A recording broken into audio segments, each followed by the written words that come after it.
Hi guys. Hello. Musta guys? Kararating lang natin. Ito na naman tayo. Luto na naman tayo. Mommy? Yes. Can I go to one of my friend's Halloween parties? Oh. Delvin, Who's that? my gay best friend. Well, yeah. I mean, I promise nothing silly, no funny business going where around. is their house? Where's your house? Doesn't know. Is that your new friend? He's been, well, Huh? no, we're just hanging out. Look at him. You see? He's very innocent, I promise. Hello. But is he your friend right now? New friend? Or he's your friend since... I've known him for like 6 years. Oh, okay. Does he live nearby Hollyvale? Do you live nearby Hollyvale? Kind of. Oh, okay, cool. When is the party? October 31st. Oh, okay. Cool.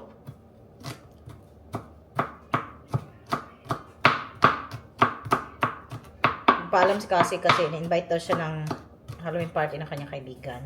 Kaibigan niya pa. Matagal na daw niyang kaibigan. Wala namang problema kasi malapit naman. Ganyan. Kaya papaalam siya. Anyway guys, pagkatapos po nito, mag-prepare lang tayo ng lulutuin kasi mamaya pa natin ito lulutuin guys, no? And then, ihatid muna natin si Kuya sa gym. Alam niyo na. Duty ng mama. Kasi, wala akong vlog for a couple days guys. Kasi, talagang super busy po ako, OMG. Super busy ako dahil meron po akong tinitake na class na it's requirements sa work namin.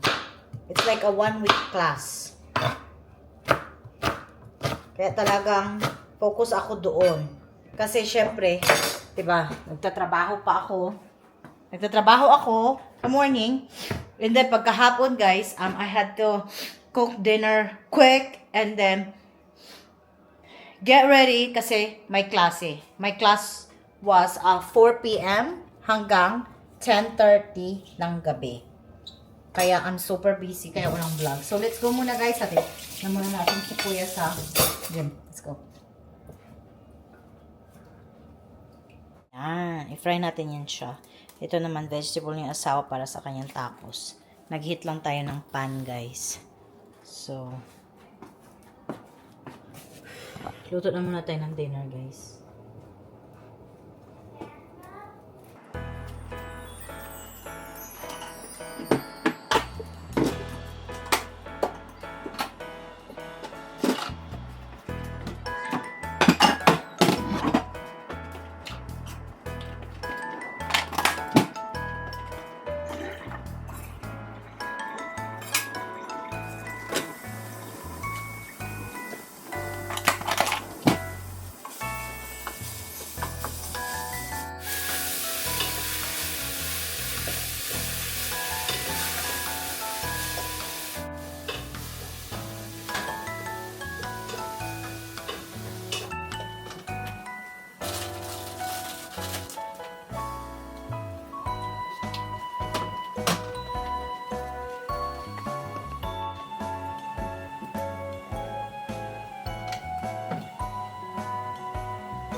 Andito na po kami. Nakuha ko na po siya.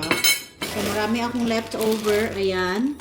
From the party last night, guys. Kasi nag-party po ako. Sinama ko yung aking dalaga. Dahil malapit lang yung bahay nila dito.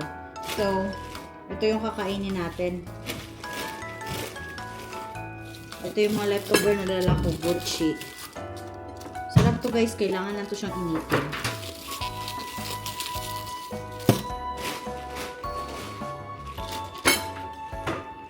kailangan natin kainin ang mga leftover.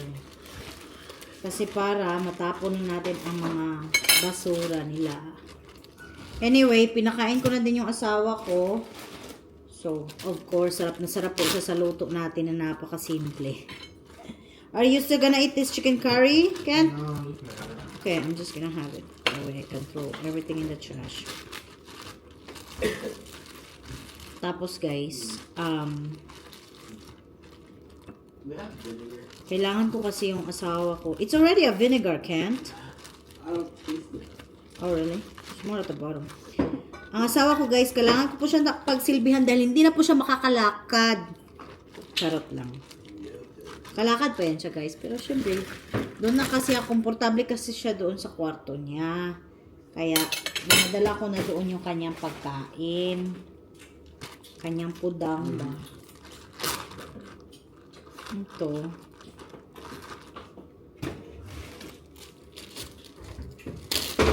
Meron pa kasi akong mga tofu.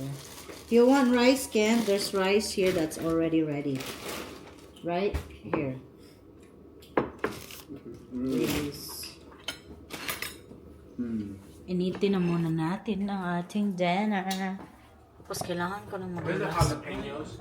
Pwede na jalapeno. You have to throw it away?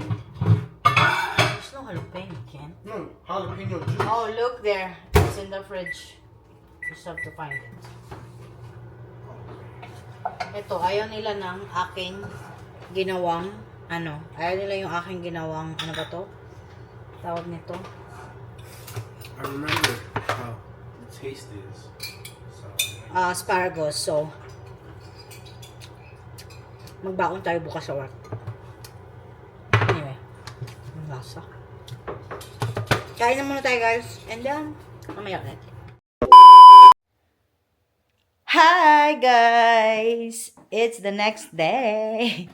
Hindi ko na po natapos yung aking vlog yesterday kasi I got busy tapos wala naman ding ganap. So, it's so boring, diba? Like, paulit-ulit na lang ng bagay. But anyway guys, kakatapos lang po ni Ma'am Shi mag-work today at nasa bahay na po tayo right now. Nagsusort ako ng mga orders kasi may mga orders po tayo. Meron tayong bagong negosyo na naman na pinasok, mga guys. Talagang sumasakit na po ang ulo ng mister ko kasi, ano na naman daw itong pinasok ko kasi before, of course, yan talaga yung, yung aking mga jewelry. Pero, before kasi nagbenta din ako ng mga damit, napagod ako, too much. Tapos ngayon guys, nagbebenta na naman ako ng pampaganda, mga produkto galing sa Philippines. Ayan, pakita natin sa inyo. Pasilip lang. Ayan Ayan, so yan, orders po yan mga guys. Mga sabon, ayan. Tapos, ayan, yung uso ngayon na shampoo, apple juice, ayan. And meron tayong mga ibang product pa dyan mga guys, no? We have all the, pampaganda na products dyan, glutathione, whatever. Mga toner dyan, at saka mga snail white. Tapos, ayan, glutalite po itong sunscreen. Meron din tayo ditong mga sabon, sunscreen, under 88 para sa kilikili. And, meron tayo dito mga Filipino product. At may bagong bata! Mommy, you gotta give me my red folder for school. Why? Cause we gotta bring our red folder every day. Where is the red folder, sir? I don't know. What do you mean you don't know? You Huh? lost his red folder. Me? Yeah, How? by not putting it back in his backpack. But where's the red folder? You lost it. What do you mean? I don't know. We don't know. It's right there somewhere. The Anyway. mailman said you need to clean out your mailbox. It's full of spiders. Oh, he said that? Wow, I can't believe it. Take the broom and Oh, okay. like open it up and get the. Nawala like, up daw yung there, By folder. the door, up by the door especially. Hi. Do it for me. For mga guys, ito lang po yung ating area, no? Total small pa lang naman tong ating ginagawa. So, ano ba yun ang langaw? Yan yung mga order natin today. Meron pa madadagdag mamaya kasi kino-confirm ko pa sa akin mga customer. Who are you talking to? Who's in there? I don't see nobody in here. I'm talking to a You got ghost. somebody hiding under the bed here? Yeah.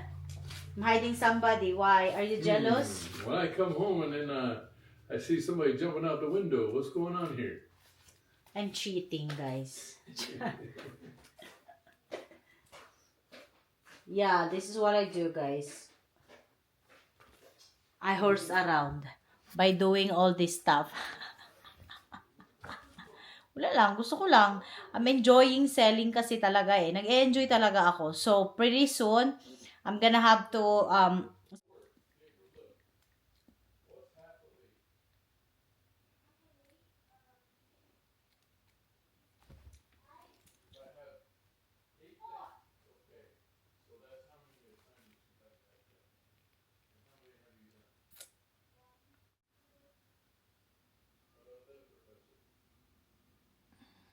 Hi guys, so, kanina pa ako actually natapos mag-invoice sa aking mga customers at yung mga benta-benta. So, ngayon, time to study na naman tayo mga guys. Anyway, so kada drop off ko lang kay kuya sa gym, nag-nap ako saglit. I do need to take a power nap kasi para bumalik yung ating energy. So ngayon, it's time to study.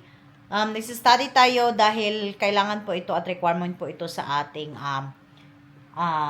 work. Like I said before. 'Di ba? Work pa rin mga guys. Syempre, kasi hindi natin pwede iwan ang work na ito dahil ito talaga ang work na napakagaan. At the same time, yung sahod is consistent mga guys, 'di ba? Yung negosyo kasi, unless talaga super bongga na yung negosyo mo, yeah, pwede ka nang huminto. Pero kung negosyo lang na konti lang naman, yan. So, let's study muna mga guys. And then, I'll get back to you guys later.